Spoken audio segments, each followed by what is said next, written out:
Phillip Schofield, Narcissist, Part 4. The next major piece of evidence surrounds the announcement by Phillip Schofield that he was actually gay. He originally believed that he was bisexual. Narcissists are notoriously sexually fluid. This enables the capture of more victims through one of the most common ways to do so, the application of sex, but also is demonstrative of how the narcissist has no real fixed personality, being all things to all people, and thus will often, but not always, demonstrate a sexual fluidity. Furthermore, of course, Schofield hid this from his wife, and also sought to hide it from his audience. There are, of course, coherent reasons why gay men do not come out.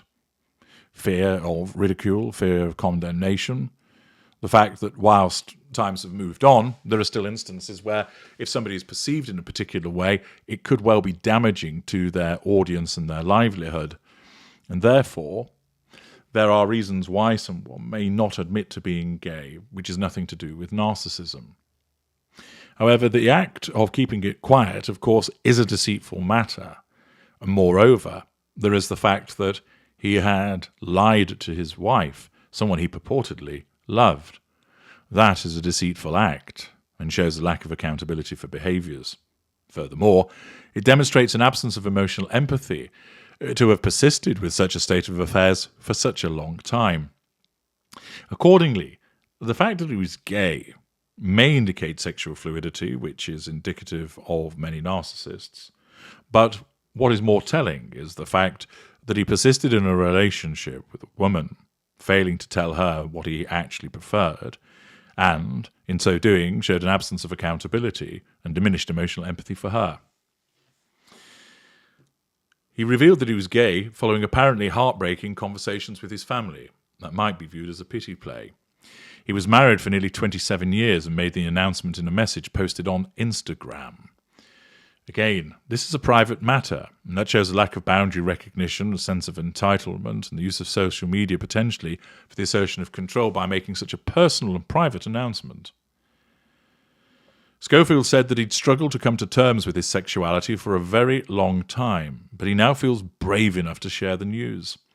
He said that people that he'd spoken to about it had brought him back from some dark places, adding, "Sometimes talking to people saves you." Potentially all melodramatic and attention-seeking. Appearing with him on This Morning Today, Holly Willoughby said, "I know that it is something you've been living with, that inner conflict, for a long time." Schofield explains that he feels a little lighter with every person he tells, and that his entire family has told him that they love him and are proud of him. Notice this also appears to be still part of potential facade management.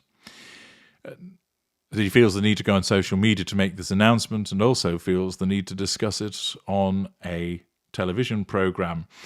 Not simply making a statement about it to the press and getting on with his job as a presenter, or perhaps just making a statement in the context of the programme and then moving on from it.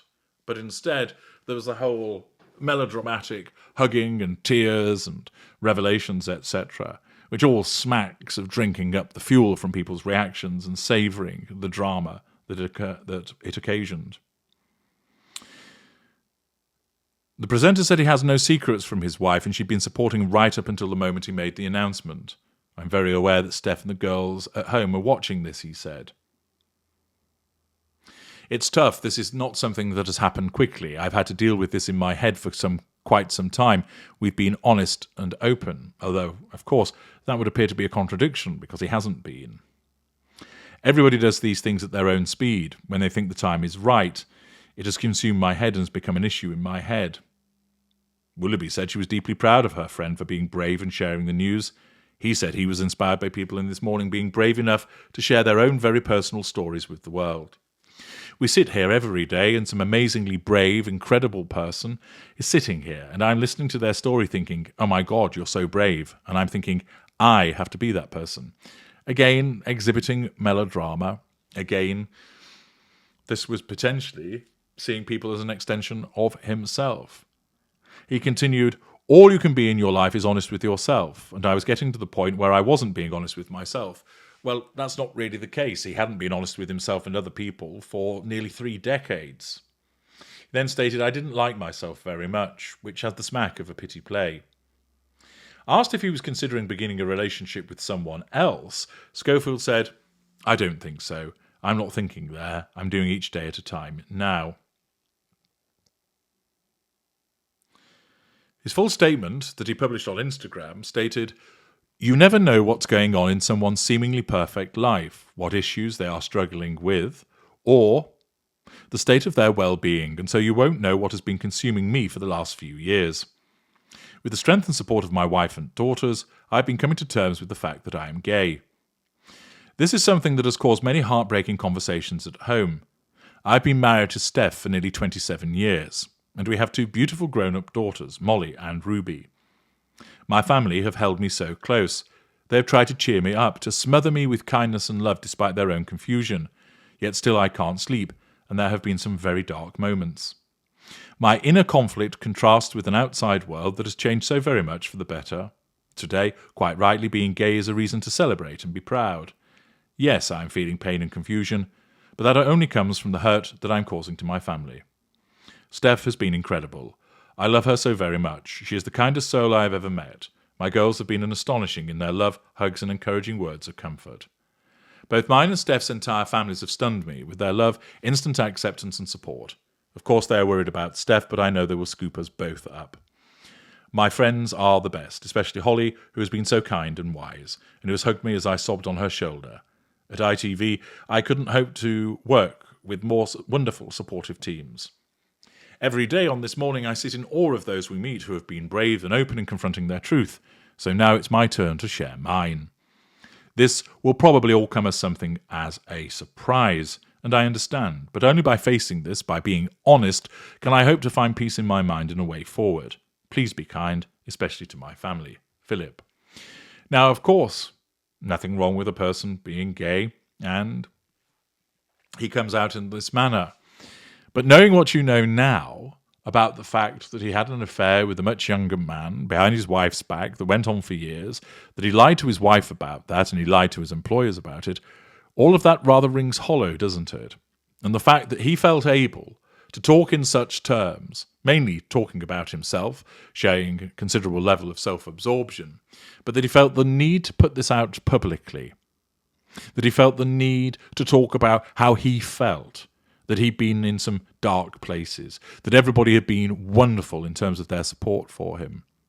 And whilst, of course, he was layering on the flattery and compliments to those other people, it was all in relation to how they had treated him. It was all in relation to the fact that, in effect, they were demonstrating that they were doing what he wanted, and that he felt able to be so magnanimous. Yet his magnanimity didn't extend to telling his wife the truth about an affair that he was having, nor telling his bosses, nor letting the public know. Furthermore, this appeared very much to be facade management, whereby he drunk in the sympathy and support of all of these people whilst maintaining a secret. Accordingly, looking at that statement with the information that we have now about the affair that he engaged in with the much younger man, enables us to see that it actually is an empty statement. It is one that rings hollow, and therefore is replete with various narcissistic indicators, demonstrating a sense of entitlement that he has had, where he's acted without accountability. It demonstrates that it's all about him. And ultimately allows us to shed more light on the various indicators that might well support the fact that Phillip Schofield is a narcissist. Join me in the next part as we continue to examine more evidence about his behaviour as we work our way towards a conclusion.